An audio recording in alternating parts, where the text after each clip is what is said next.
Let's talk about the Connoisseur rebellion, the collapse of credibility in the luxury system. Luxury has not declined. It has not lost relevance. It has not lost cultural authority. What has changed is something far more precise: structural distortion. A distortion created when systems designed for scarcity are forced into architecture of scale, permanence, and continuous visibility. And luxury was never designed for that condition. It was designed for containment. And containment was never visible. It was always structural. It was the hidden operating system behind value. And now, if you trace this properly, you see the first shift immediately. Luxury was never only scarcity of product. It was scarcity of access, scarcity of proximity, scarcity of narrative exposure, scarcity of visibility itself. And that controlled absence did something very specific. It created meaning because distance is not emptiness. Distance is structure. It defines hierarchy. Hierarchy defines desire, and desire was never explained. It was produced through absence. But that architecture does not exist anymore in the original form because scale changed its conditions. Global expansion required reach. Digital system required continuity. Communication became constant, and in that transition, luxury stopped being something revealed and became something permanently present. And once something is permanently present, it stops behaving like distinction. It becomes background. That is the first structural fracture, not collapse, delusion of containment. And containment is not aesthetic. It is the logic that preserves value. Now, when that logic weakens, something more important breaks first. Not product value, perception integrity. And perception is not a layer of luxury. Perception is the system itself because luxury not only exists through belief, and belief requires distance. It requires interpretive space, space between exposure and understanding. When that space collapses, luxury does not disappear. It becomes visible without meaning, present without weight, accessible without authority. And this is what we are seeing now. Visibility has expanded faster than meaning can stabilize. So the two start to separate: visibility and value. They were once aligned.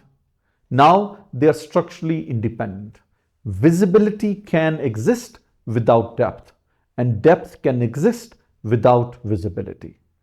That separation defines the current condition of luxury. Now, if you look at how this evolved, you see something very clear. Luxury succeeded globally because it mastered expansion, distribution, narrative scale, cultural embedding. It becomes omnipresent, and omnipresence is the highest achievement of modern luxury, but also its most unstable condition, because luxury was never designed for omnipresence. It was designed for exception, a controlled deviation from normal reality. When luxury becomes normal, it stops functioning as distinction. It becomes familiar, and familiarity does not generate authority. It reduces interpretive tension. Now, in parallel, something else is happening, especially in younger wealth cohorts. Under 35, across Europe and United States, consumption is shifting. Now away from luxury, but towards something more precise: origin, authorship, craft, for sure, intent, obviously, not rejection. recalibration. Because visible branding no longer guarantees legitimacy. Status has not disappeared, it has become inferred through interpretation, through discernment, through cultural intelligence, and in parallel, experimental luxury is accelerating faster than object based luxury. Not as a trend, but as a correction. Because ownership alone is no longer sufficient as value closure. The object is no longer the destination, it is the entry point, entry into a system meaning. And inside this system, a new archetype becomes visible. Not the consumer, not the collector, the connoisseur, but not defined by excess. Excess is now distributed. The connoisseur is defined by interpretation, by decoding intent, by distinguishing surface narrative from structural authorship. Luxury in this frame is no longer display, it is reading. And reading is not passive, it is cognitive work. It requires attention, it requires intelligence, it requires cultural precision, and that creates a new hierarchy inside luxury. Not wealth hierarchy, interpretation hierarchy. And this is where divergence becomes visible. Commercial luxury operates through expansion, scale, and maybe visibility, and obviously repetition. It assumes exposure generates value, but interpretive luxury operates through reduction, restraint, precision. It assumes excess exposure destroys meaning. These are not variation of the same system. They are uncompletable architecture. One builds outward, one builds inward.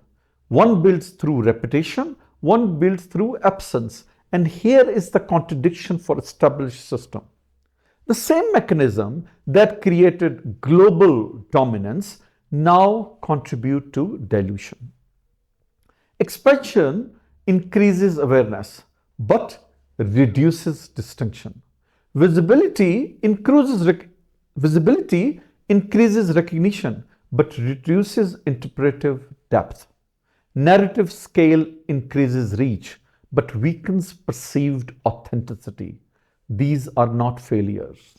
They are structural consequences of scale. And the system is now moving into a different economy, from visibility into meaning. In a visibility economy, value is measured by exposure. In a meaning economy, value is measured by depth of understanding. And understanding is not universal. It is selective, uneven, distributed, which means hierarchy changes completely. Not excess, but cognition. Not possession, but interpretation. And in this condition, luxury is no longer validated by being seen. It is validated by being understood. And understanding requires effort. It requires decoding, which automatically creates satisfaction. Not economic, cognitive. So the future does not reward the most visible systems. It rewards the most intentional ones. Systems that embed meaning into structure rather than simulating meaning through communication, and that requires inversion. From expansion to restraint, from attention capture to interpretation preservation, from presence maximization to absence design, because absence is no longer void, it is structure.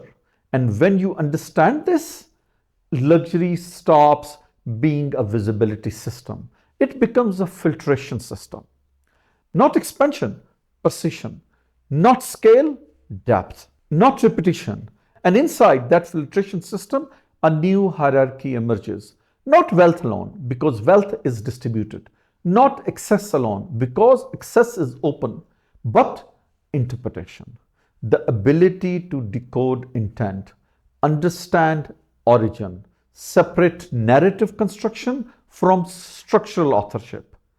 That becomes the defining capability. And ultimately, luxury will no longer be measured by how many people see it. It will be measured by how few people truly understand it. And that is not reduction. That is elevation. That is the new architecture of luxury.